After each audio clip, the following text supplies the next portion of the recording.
تو خان صاحب نے وہاں بھی کہا دیکھیں بات یہ ہے کہ ہم افورڈ نہیں کر سکتے، جنگ ہمارے مسئلہ کا حل نہیں ہے، اور ہماری اکانومی کے حالات دیکھیں، اور خان صاحب کو یہ ظاہر ہے ایک چیز کا پتہ بھی ہوتا ہے نا، اپنے گھر کا اپنے پیٹ کا سب کو پتہ ہوتا ہے کہ ہمارے کیا مسائل ہیں، اور ہمیں یہ بھی پتہ ہے کہ ہم ایک 1/10 ہوں گے شاید انڈیا کے لحاظ سے، کل کو اگر نیوکلیر وار بھی ہوتی ہے تو وہ 4 بم پڑیں گے، ہم یہاں سے ہم فارغ ہو جائیں گے، انڈیا تو پھر بھی شاید کافی بڑا شاید بچ جائے۔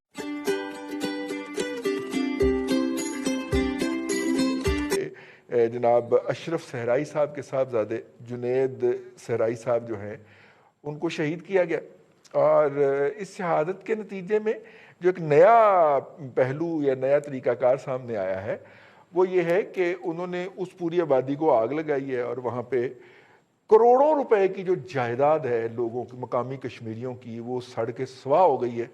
اور اب وہ سوچئے کہ وہاں پہ وہ ڈومیسائل والا ایشو ختم کر رہے ہیں، باہر سے RSS اور BJP کے لوگوں کو لا کے بسانا ہے، اور وہاں کی ڈیموگرافی چینج کرنی ہے، اور اس کو ذرا اس کے ساتھ ملا کے پڑھیے۔ اب پتہ نہیں یہ نوجوان، انہوں نے تو دعویٰ کیا ہے کہ یہ اندر جو ہے ان کو ہم نے شہید کر دیا ہے، پتہ نہیں یہ اندر ہیں بھی کہ نہیں، لیکن وہاں پہ جو اس علاقے کے اندر جو درجنوں گھر جل گئے ہیں، جو ان کا ساز و سامان جل گیا ہے، اور وہ جو لوگ منٹ میں ہیرو سے زیرو ہو گئے ہیں، ان کا کوئی والی وارث نہیں، ان کا کوئی تذکرہ نہیں آئے گا۔ اور یہ وہ طریقہ واردات ہے جو بھارت نے کشمیر میں اپنانا ہے، اور ہماری طرف سے الحمدللہ ان کے لیے مکمل خاموشی ہے۔ ہم اس کے بارے میں کوئی لفظ نہیں ہم نے بولا، نہ کل بولا ہے، نہ آج بولا ہے، نہ انشاءاللہ آئندہ بولیں گے۔ ہم انہیں پورا سپیس دے رہے ہیں کہ گردوارہ کرتارپور بھی آپ لے لیں اور یہ بھی، ٹھیک ہے۔ اس کے بعد کشمیریوں کو بھی وہاں پہ اقلیت میں تبدیل کر کے جو کرنا چاہتے ہیں آپ مقبوضہ ویلی کا کر لیں، یوں کشمیر کا ایشو سیٹل ہو جائے۔ لیکن بڑا افسوس ہوتا ہے کہ ہماری حکومت شاید لاسٹ جو تقریر کی تھی جنرل اسمبلی میں، وہ کہہ کے لوگوں کو کہہ کہ بھئی کشمیر میں یہ کچھ ہو رہا ہے، اس کے بعد دھنیا پی کے جو بھی آپ کہتے ہیں سو گئی ہے، اور اس کے علاوہ آج تک ہم نے کوئی اس قسم کی کوئی مؤثر قسم کی کوئی کشمیر کمیٹی کی طرف سے یا حکومت کی طرف سے یا وزارت خارجہ کی طرف سے کوئی اس قسم کا بیان نہیں لیا۔ اور جو کشمیر میں جو کچھ ہو رہا ہے یقیناً وہ سب کے لیے، ہم سب کے لیے، پوری دنیا کے لیے باعث تشویش ہونا چاہیے۔ نہ صرف وہاں پر عصمت دری ہو رہی ہے، لوگوں کو شہید کیا جا رہا ہے، اور اب تو بالخصوص کشمیریوں کی وہاں جو اکثریت ہے اس کو اقلیت میں بدلنے کے لیے باقاعدہ طور پر ایک جامع منصوبے کے تحت ایک کارروائی ہو رہی ہے۔ وہاں پر جو ہندو کمیونٹی ہے اس کو آباد کیا جا رہا ہے، ان کو بزنس کی فیسلٹیز دی جا رہی ہیں، اور کشمیریوں پر ان کے گھروں کو جلایا جا رہا ہے، ان کو اتنا دبایا جا رہا ہے کہ ان کی آواز دبتی جا رہی ہے۔ اور جہاں پوری دنیا کیا ان کا تو اتنا مسئلہ نہیں ہے، ہمارا مسئلہ ضرور ہے کہ جب ہم کہتے ہیں کہ کشمیر ہماری شاہ رگ ہے اور ہماری جو تکمیل پاکستان ہے، آزادی کا مقصد ہی اس وقت تک مکمل نہیں ہوتا جب تک کہ کشمیر کو ہم آزاد کرا لیں۔ ہمارے یہ سلوگن ہے، اب یہ صرف میرا خیال ہے سلوگن کی حد تک نظر آ رہے ہیں، کیونکہ جتنا نہیں، اب تو سلوگن بھی نہیں ہے، نہیں وہ بھی نظر نہیں آ رہے، اور جتنا کہ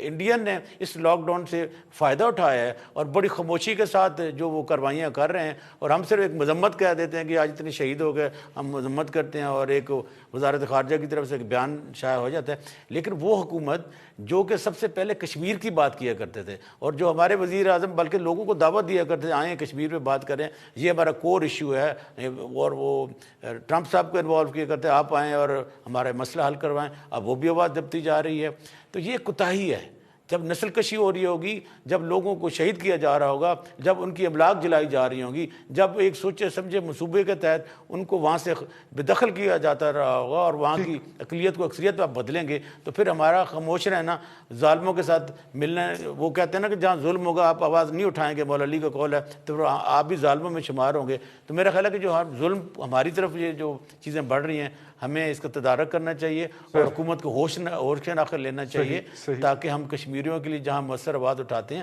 اب وقت آ گیا ہے کہ ہم کشمیریوں کے لیے کچھ کر سکیں۔ عبداللہ ملک صاحب، مجھے تو تشویش ہے کہ کہیں اس قتل و غارت گری کے اندر ہمارا ہاتھ بھی نہ نکل آئے کسی لیول پہ جا کے۔ جتنی فیسیلیٹیشن ہم خاموشی تو یہی بتاتی ہے، جتنی فیسیلیٹیشن ہم کر رہے ہیں، مجھے تو یہ خدشہ ہے چوہی زہید صاحب کہ اور کوئی 5-10 سال کے بعد پتہ چلے کہ اس میں ہمارا ہی ہاتھ تھا اور ہم ہی چپ کر کے یہ بیٹھے ہوئے تھے کہ یہ جناب جو کشمیر کا جو ہے یہ پوری طرح مودی صاحب اس کو امپلیمنٹ کر لیں۔ ہم دعائیں کرتے رہے ہیں جی کہ مودی صاحب آ جائیں گے، منتخب ہو کے ہمارے پرائم منسٹر صاحب جو ہیں وہ چوہی ظہیر صاحب دعائیں کرتے رہے ہیں کہ وہ منتخب ہو کے آ جائیں تو کشمیر کا مسئلہ حل ہو جائے گا. تو یقیناً اس طرح حل ہونے جا رہا ہے، حال کی طرف ان کی امید تو ان کا بدل آ رہی اشارہ ہے. تھا نا. تو اب اس میں آپ کو بھی سمجھنا چاہیے اور میرے جیسے پاگلوں کو بھی سمجھنا چاہیے کہ اصل میں یہ ایشو ہے کیا. دیکھیں رضوان صاحب، بڑی اچھی بات کی ہے آپ نے اور صحیح پوائنٹ آؤٹ کیا ہے. دیکھیں کہنا بڑا آسان ہے اور اس میں کوئی بعید نہیں ہے کہ ہمارا ہاتھ ہی ڈکلیئرڈ ہو جائے، اور جیسے پاسٹ میں بھی دیکھا گیا ہے ہمارا ہاتھ ڈکلیئرڈ ہوا ہے. اور یہ اتنا امپورٹنٹ اور سینسٹیو ایشو ہے جو 1947 سے چلا آ رہا ہے. آپ یہ دیکھیں آج 7 ماہ ہو گئے ہیں پورا لاک ڈاؤن کیے ہوئے کشمیر کو، اور جب سے یہ کووڈ-19 آیا ہے اس وقت سے 2 ماہ ہو چکے ہیں. لیکن جس طریقے سے انڈیا جو اپنی منمانی کر رہا ہے اس میں کامیاب ہو رہا ہے، چاہے وہ کانسٹیٹیوشنل ٹیررزم امینڈمنٹس ہوں جس میں ڈومیسائل کا چینج ہونا اور جو میجورٹی میں جو ڈیموگرافک چینج کرنے جا رہے ہیں، یہ سارے کے سارے. لیکن آپ یہ دیکھیں یہ کر کیسے رہے ہیں اور کتنے سکون سے اور دھڑلے سے اور بدماشی سے کر رہے ہیں. اور اس کے برعکس جن کو جو سٹینس ہے، جو ہمارا سٹینس ہے، وہ کہاں ہے؟ کیا ہم اس وہ جو اس کے جس طرح کا سٹینس ہمیں لینا چاہیے کیا ہم لے رہے ہیں؟ بالکل بھی نہیں. ہم دیکھیں یہ چیز انڈیا کسی بھی طریقے سے ریڈی نہیں ہے. ہم نے یہ کنفیس بھی کر لی ہے اور انٹرنیشنل لیول پہ بھی بتا دیا ہے کہ جو بائیلیٹرل ٹاکس ہیں وہ فیلڈ ہو چکی ہیں، اور ہم کسی تھرڈ پارٹی کی طرف دیکھ رہے ہیں کہ کوئی آئے اور آ کے کوئی مسیحا، کوئی سپر پاور، کوئی ہماری ہیلپ آؤٹ کرے. لیکن کیا ہم ہیلپ کر سکتے ہیں کشمیریوں کی؟ ہمیں دیکھیں بڑی تاریخ جو ہے بڑی سبق آموز ہے. 1947-48 کی جنگ دیکھ لیں جب کشمیر کا مسئلہ ہوا، پھر 65 کی جنگ دیکھ لیں، پھر جب ہندوستان نے یہ مین بارڈر کھول دیا پھر کچھ نہیں ہمیں حاصل ہوا. پھر اس کے بعد آپ دیکھ لیں کارگل کی جنگ میں دیکھ لیں، ہم گھس کے جا کے بیٹھ گئے تھے لیکن پھر بھی انڈیا نے ہمیں اٹرلی نے نیوٹرلائز کیا اور ہم کچھ گین نہیں کر پائے. اور انٹرنیشنل پریشر جو ہے وہ انڈیا ڈلوا دیتا ہے کیونکہ ہم آئسولیٹڈ ہے، پھر بھی ہم کچھ نہیں کر پائے. پھر اسی طریقے سے آپ کو یاد ہوگا کہ پھر ہمیں جب یہ کنفیس ہو گیا کہ جناب ہم کچھ نہیں کر سکتے، پھر ہم نیوکلیر ڈیٹرنس کی طرف گئے کہ چلو نیوکلیر ڈیٹرنس ہو. چلو مان لیا نیوکلیر ڈیٹرنس ہے، اور جس طریقے سے ہر پاکستانی ابھی یہ بات کرتا ہے کہ ہم ناکو چنے چبا دیں گے انڈیا کو، ٹھیک ہے بھائی چبا دیتے ہیں. کیا کل کو کوئی بھی وار ہوتی ہے تو الٹیمیٹلی نیوکلیر وار ہوگی؟ کیا انٹرنیشنل لیول پہ ہم اس کو فیس کر سکیں گے؟ کیا انٹرنیشنل کمیونٹی ہمیں کرنے دے گی؟ بالکل بھی نہیں.